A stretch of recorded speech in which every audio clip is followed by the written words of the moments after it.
पुण्यातील भोसरी येथील जमीन हस्तांतरण आणि खरेदी विक्री प्रकरणी अखेरीस ईडीनं एकनाथ खडसे यांचे जावई गिरीश चौधरी यांना अटक केलेली आहे। हे नेमकं प्रकरण काय आहे आणि या प्रकरणी याआधी तपास यंत्रणेनं जो सी समरी अहवाल सादर केला होता त्याला आव्हान देणाऱ्या अंजली दमानी आपल्यासोबत आहेत। अंजलीजी, आम्हाला सांगा की हे नेमकं प्रकरण काय आणि गिरीश चौधरींचा याच्यात काय भूमिका होती?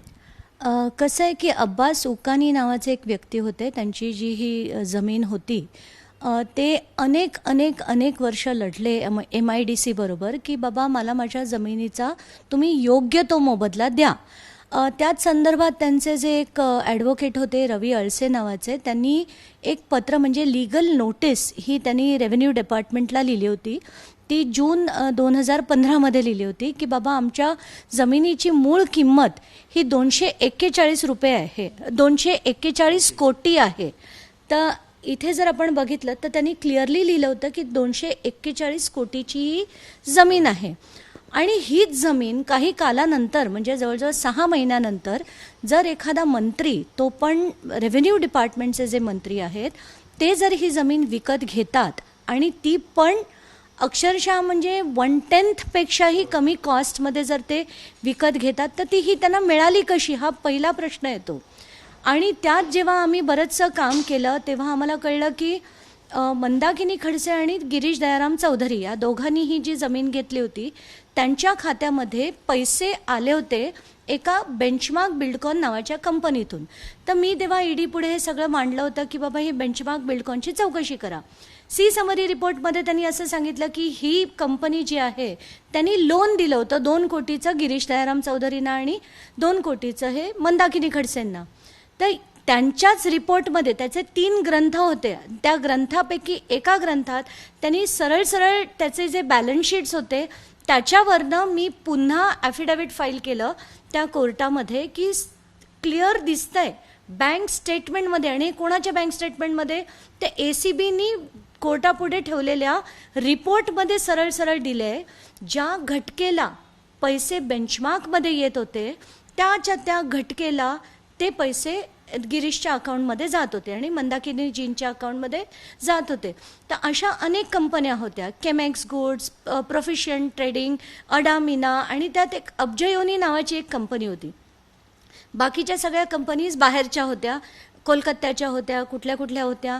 तर मला असं वाटलं की ही अब्जयोनी इथे मीरा रोडची कंपनी आहे, म्हणून मी माझ्या एका कार्यकर्त्याला पाठवून तिथे चौकशी केली आणि त्याचे फोटो काढले। बघतो तर काय, हे पूजेचं सामान विकण्याचं एक दुकान होतं। तर अशा दुकानाच्या मालकांनी ते बेंचमार्कला तेवढे पैसे कोट्यवधी रुपये ट्रान्सफर करणं आणि त्यातनं ते बेंचमार्क बिल्डकॉन जी कंपनी आहे त्याची चौकशी केली।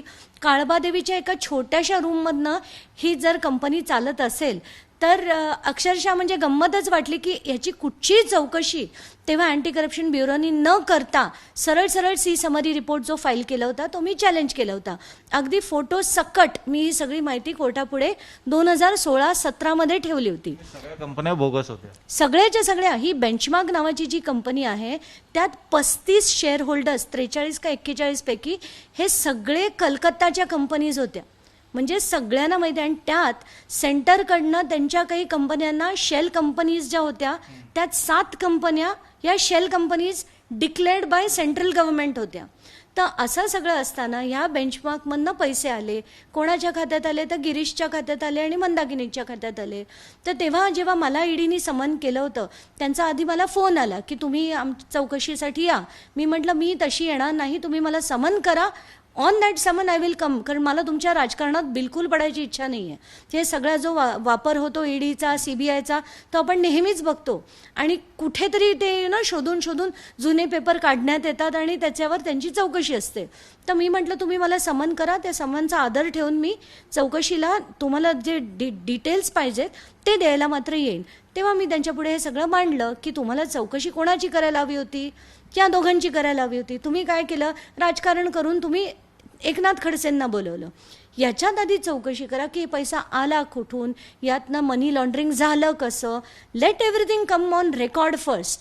तर आज त्यांना जी चौकशीसाठी काल दिवसभर बोलवण्यात आलं होतं आणि नंतर मला वाटतं रात्री 1ला त्यांना अटक करण्यात आली. आता अटकेवर मला बिलकुल काही बोलायचं नाही आहे, कारण मला असं वाटतं चौकशी ही झालीच पाहिजे होती, मंदाकिनी खडसेंचीही झाली पाहिजे, पण अटक करायची किंवा नाही याच्यावर खरं मी कमेंट करणं योग्य ठरणार नाही. आणि ती त्यांच्या कर्माची फळं त्यांना भोगावी लागत आहेत. खरं तर गिरीश दयाराम चौधरी आपल्या सगळ्यांनाच माहिती आहे की त्यांनी स्वतःहून काही केलं नसेलच, हे यांच्या सांगण्यावरनं केलं असेल, पण आज त्यांनी सही केली आहे आणि त्यांच्या खात्यात पैसे आलेत, त्यामुळे त्यांना चौकशीला समोर हे जावं लागणार आहे. 2016 मध्ये तुम्ही हे सगळं पुढे आणलेलं, पण आज 2021 उजाडलं, इतकी वर्ष का लागली? तेच गंमत तीच असते. आणि प्रत्येक वेळेस जेव्हा आम्ही असे लढे देतो त्याच्यावर लोक आम्हाला प्रश्न विचारतात की तुम्ही यांच्या विरुद्ध लढलात, तुम्ही त्यांच्या विरुद्ध लढलात, पुढे काय झालं? तर पुढे काय होणार? आज कोर्टामध्ये, सेशन्स कोर्टामध्ये कमीत कमी 5 जजेस बदललेत. आत्ताच्या घटकेला मागच्या आठवड्यात सुद्धा हीच केस जी आहे ती खरं क्लोज्ड फॉर ऑर्डर होती आणि क्लोज फॉर ऑर्डर असताना परत जज बदलले आणि आता परत सुरुवातीपासून आम्हाला आर्ग्युमेंट्स करायला सांगितले आहेत. ही आपली यंत्रणा आहे आणि हे आपलं अनफॉर्च्युनेटली आपले कोर्ट्स आहेत, त्यामुळे we have to just go with it. दुसरं आमच्या हातात काहीच नसतं. खडसेंच्या जावयाचा विषय निघाला, एक जुनं प्रकरण सुद्धा होतं. एक खडसेंचे आणखीन जावई आहेत डॉक्टर प्रांजल, त्यांचं सुद्धा एक लिमोझिनचं प्रकरण होतं, त्याच्यात सुद्धा तुम्हीच तक्रार केली. नाही, लिमोझिनचं तर मी नुसतंच सांगितलं होतं की लिमोझिन ही गाडी खरं कुठेही अलाउड नाही आहे.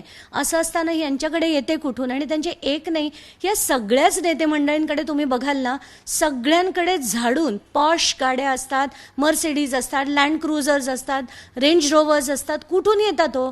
हा जनतेचाच पैसा आहे, पण ते जनतेला ह्या राजकारणात अडकवून ठेवतात. आज ओबीसीचं राजकारण, उद्या मराठ्यांचं राजकारण, हे सगळ्यात ते गुंतवून ठेवतात आणि स्वतः ऐश करत असतात.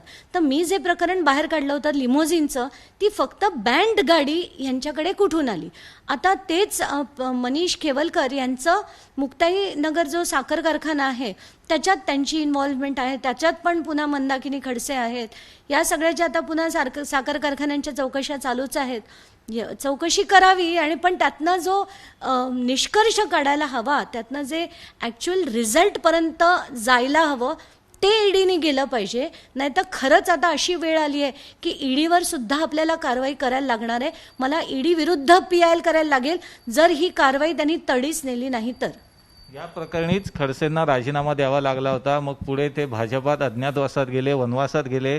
त्यानंतर त्यांनी राष्ट्रवादी काँग्रेसमध्ये प्रवेश केला आणि प्रवेशाच्या दिवशी ते म्हणाले होते की तुम्ही ईडी लावाल तर मी सीडी लावेन. ते सीडी लावायची वेळ आता आली असं वाटतं का? नाही, खरंच त्यांनी ती सीडी लावावी. मला असं वाटतं की त्याच्यात जर इतर भाजपचे नेते, फडणवीस असोत, गिरीश महाजन असो, त्यांचे जे जे विरोधी आहेत ते, त्यांच्या सगळ्यांचे जर डिटेल्स असतील आणि ते खरे असतील तर माझा खडसेंना त्या बाबतीत डेफिनेटली पाठिंबा असेल. आणि अशी जर सीडी असेल तर त्यांनी ती खरोखर काढावी. पण नसेल तर आपल्याला सगळ्यांना माहिती आहे की त्यांची डायलॉगबाजी असते. या नेत्यांना कसं असतं की मीडियात येऊन एखादी पंचलाईन तयार करायची की ती मीडिया गाजवते. तुम्ही ईडी लावलं तर आम्ही सीडी लावू वगैरे, हे डायलॉग्स असतात, ते नेहमीच मारताना दिसतात आपल्याला. अंजली दमानिया त्या सांगतायत की जर ईडी लावू आणि तर मी सीडी लावेन असं जे खडसेंनी घोषणा केली होती तर ती खरोखर सीडी लावायची वेळ, आणि तशी जर खडसेंनी सीडी लावली तर अंजली दमानिया त्यांना पाठिंबा सुद्धा त्यासाठी द्यायला तयार आहेत. तेव्हा आता खडसेंच्या जावयाला ईडीकडनं अटक झालेली आहे, कारवाई सुरू झालेली आहे, चौकशी आहे.